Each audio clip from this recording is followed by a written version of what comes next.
Alright guys, welcome back to the channel. Thank you very much for tuning in, really appreciate it. Shout out to all the subscribers, big up to anybody new locked in as well, gratitude to you.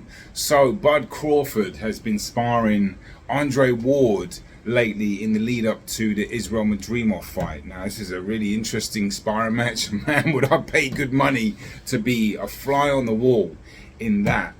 Today I get some rounds with the GOAT, one of the GOATs, you know what I mean? Two GOATs, iron sharpening iron. I've been to so many boxing matches where, you know, you pay anywhere between $150 upwards to get, you know, mediocre bad seats, sometimes in nosebleeds, but what I would pay to be there to watch that sparring session, man, currently Bud Crawford for me is the best in the game. I think, you know, obviously Usyk, what he did against Fury, and the magnitude of that and what he did at cruiserweight, I get that, but I think from a talent perspective and a mental perspective and a skills perspective and just sheer greatness, I think, you know, Bud is right there too. And if he does get undisputed in the junior middleweight division, you probably have to put him above Usyk again, depending on what you want to do. I typically don't get into the pound for pound discussions, but this is an all-time great we're looking at, Bud Crawford. He's the best fighter I think I've ever seen in my lifetime, and he's once again looking to be great and fighting Israil Madrimov, which I'll be doing a full fight breakdown for that on August 3rd, that fight is, but I'll do it on a Sunday.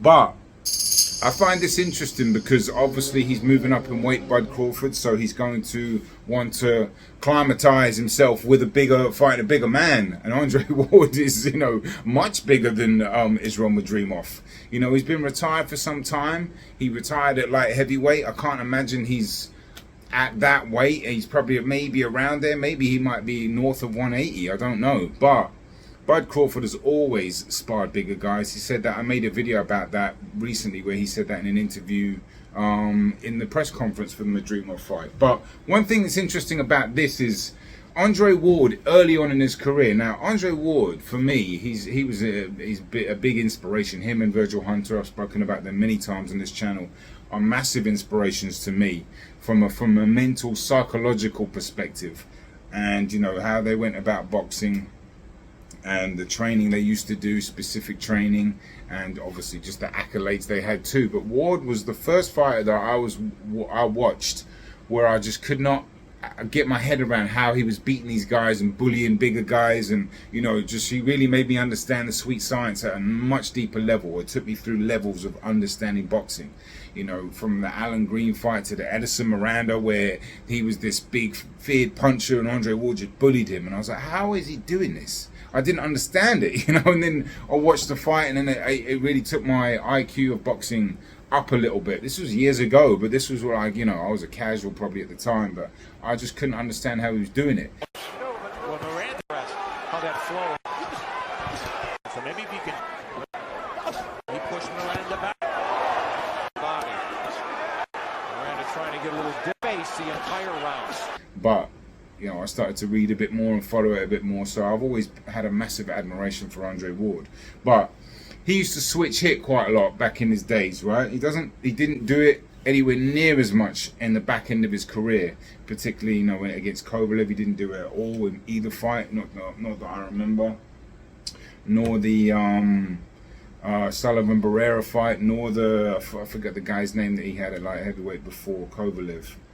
Brand, was it Alexander Brand? I think so. He didn't really do it, but early on in his career he did, and he was actually one of the few fighters, if not maybe him and Danny Jacobs at the time, where I was saying, well, they actually the only fighters to actually give it to your advantage. You know, a lot of fighters do switch southpaw, and it either just, you know, negates anything, or it just keeps it even, or they don't gain an advantage. But I've seen Andre Ward, and he actually gets an advantage out of it, or he used to. But as I said, he stopped doing it. But reason why I'm saying that is Israil Madrimov, and I don't know if they're doing this in the sparring sessions at all, but Madrimov switch hits quite a bit. You know, he switch hits in such an interesting way. He'll switch hit right before he throws combinations. Oh, Brian, no. We're running back the tape. Good hook.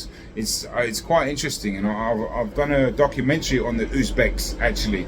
I'll leave the link up here for that, but I'll go into more depth about what they do training from a footwork perspective and their style and everything, because I really did quite a lot of research on the country itself, and I will definitely talk about that. But I'm wondering if Andre Ward is going to be, you know, bringing a bit of switch hitting into that sparring match. Probably not. It's probably more so for, you know, Bud facing a much bigger guy, you know, because Andre Ward's style and Madrimov, they're not really similar, really, to be honest with you.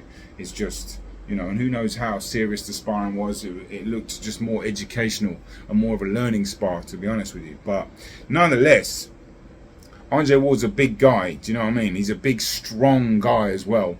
And actually, that's what a lot of the, I don't know if concerns are the right idea, but there's some videos floating around about how big Madrimov is and how strong he's looking. Look, Madrimov, right, he used to be a gymnast, okay? You can see in his upper body movement, and you know, anytime you used to watch the Olympics and used to see gymnasts and their upper body power strength, where they used to hang on bars and do all those flips and stuff, that's a different type of strength. And what's interesting about that is obviously Bud Crawford is a very strong man as well. He's got a wrestling background. So should the fight get up close, which I don't think it personally will, because I think Bud's going to counter him and move and box and use his IQ. But there might be moments when the fight gets up close, because Bud is excellent at fighting in the clinches, and you know, he might actually be able to surprise people with his strength against Madrimov, because a lot of people are actually questioning about, is he too old? Is he too inactive? Is Madrimov too big and too strong? Let's not forget, Israil Madrimov had 320 amateur fights and 320, lost 20. So 340 amateur fights, something like that. It's roughly that. It's pretty impressive amateur background. I didn't know that. That impressed me and surprised me a little bit, to be honest with you. I know he's still experienced as a pro, but as an amateur record, obviously, that's very impressive. And they work extremely hard in Uzbekistan. I'll pull up some training clips as I'm talking, because it's a little it's a little hot in here. I've had to turn the AC off, so I'm like dripping. It's about 98 degrees in New York today. But they train really hard, and Madrimov trains really hard, and he does all these somersaults, which is his gymnast background as well. And you know, I think it's a really interesting fight. I personally still heavily favor Bud.